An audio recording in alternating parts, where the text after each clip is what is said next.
welcome to my channel. My name is Philadelphia. Today I am reviewing the book The Woman in the Window, and Hank did not want to be involved. And it is a thriller just to get you in the mood for Halloween, which is right around the corner here. Okay, let's kick off this review. Let's talk about what this book is about. The story is about a woman and she has agoraphobia. In broad terms, that means that you are afraid to leave your house.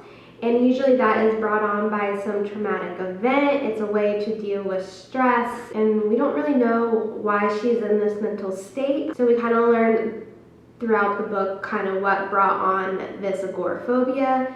But anyway, she spends her days in her house and she observes people through her window just to pass the time. She's kind of obsessive compulsive about it, where she has a long zoom camera lens so she can really get the details, and she keeps a log of all the movement of her neighbors, which is a little creepy. When she's not spying on her neighbors, she spends the rest of her time drinking wine or giving advice to fellow people with agoraphobia, learning French, and playing chess. And watching movies. We cannot forget that detail because it's mentioned every other page in this book.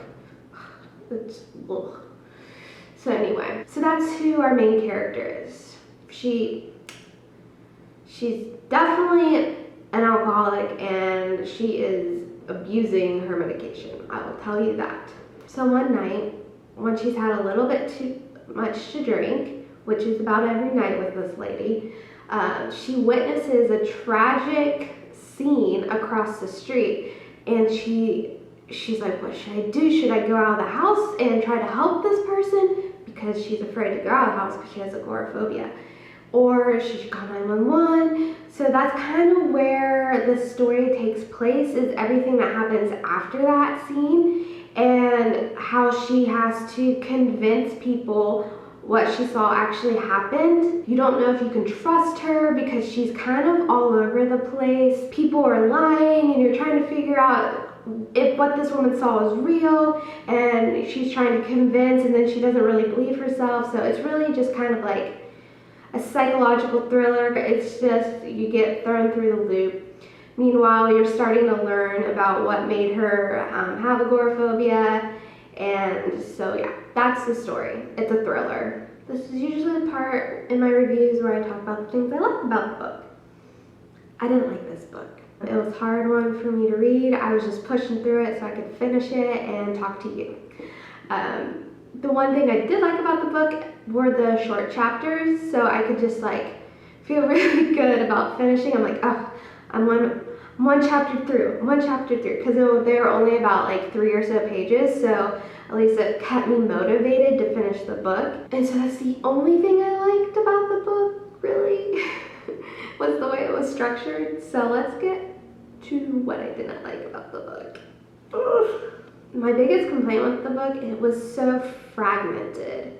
And I think that was a stylistic choice, so you were kind of disorientated throughout the whole book, because it would do flashbacks and then it would go forward, and then she'd be drunk sometimes, and I just felt like I was on some sort of substance sometimes while reading this book and felt disorientated because it was kind of all over the place, and I was just like, wait, okay. I couldn't just like get consumed in the storyline just because it was kind of, you were thrown and you're whiplashed into a bunch of different directions. And I hated all of the film references in this book.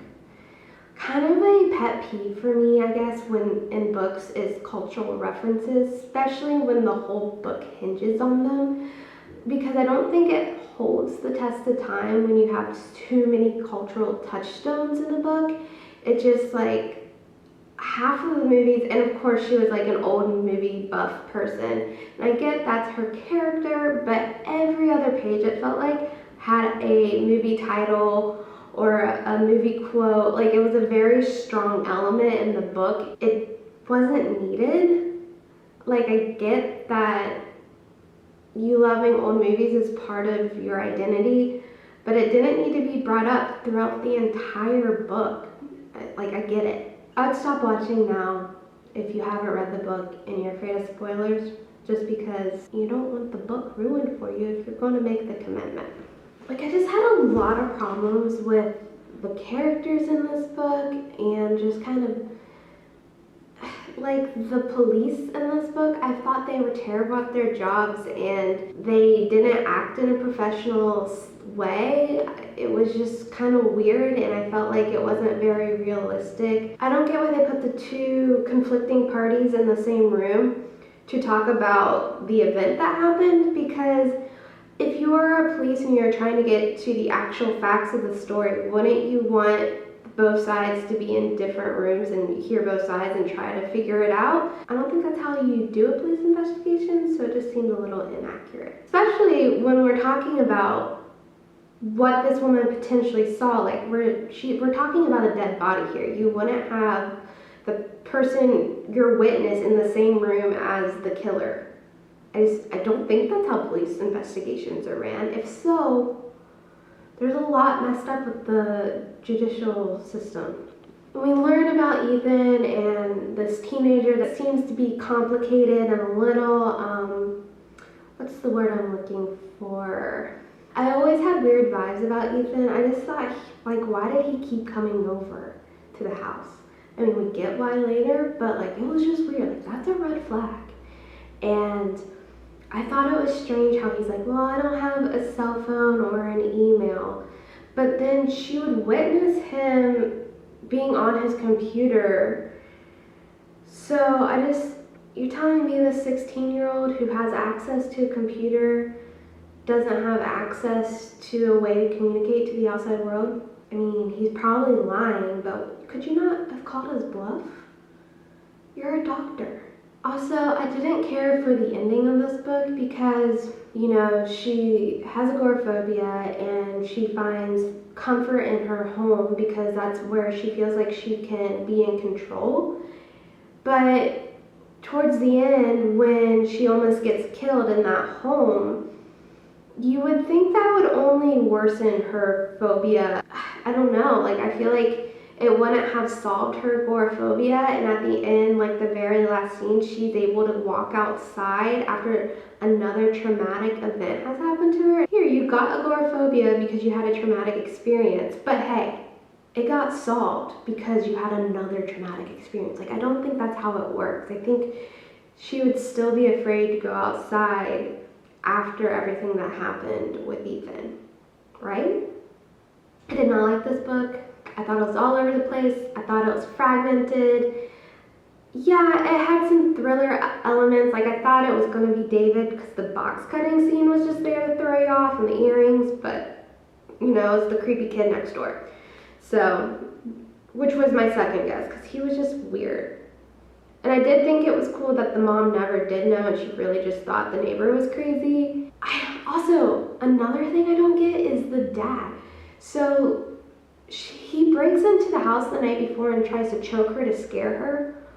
Why didn't he just say, hey, my kid's psycho and this is actually what's happening, so you need to be careful to be around him and I'm just trying to help you. Instead of also being psycho, like what?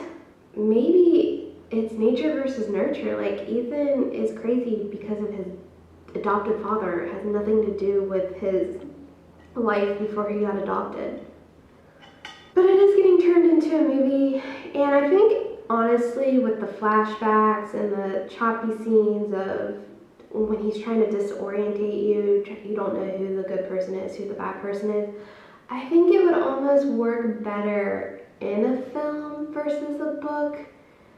At least the way it was written, I think the film could be better, honestly. I did not care for this. I give it 2 stars.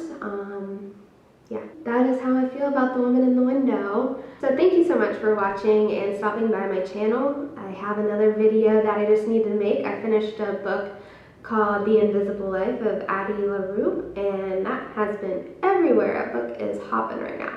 So I have to just make that video, so that'll be my next review up here, and then I'm reading the second Harry Potter, and then after that I'm going to do the Vanishing Half for my book club in November. So a lot of books. I don't know if I'm going to meet my Goodreads goal though. I have to do about 2 books a week to meet that goal, so I don't think that's really realistic unless I start pumping in some audiobooks there while I clean the house or something. Thank you for stopping by this channel and listening to me ramble about this book that drove me crazy, and I hope to see you next time. And remember to subscribe and like the video and comment if you have anything for me to look at. And I hope you have a great day. Bye.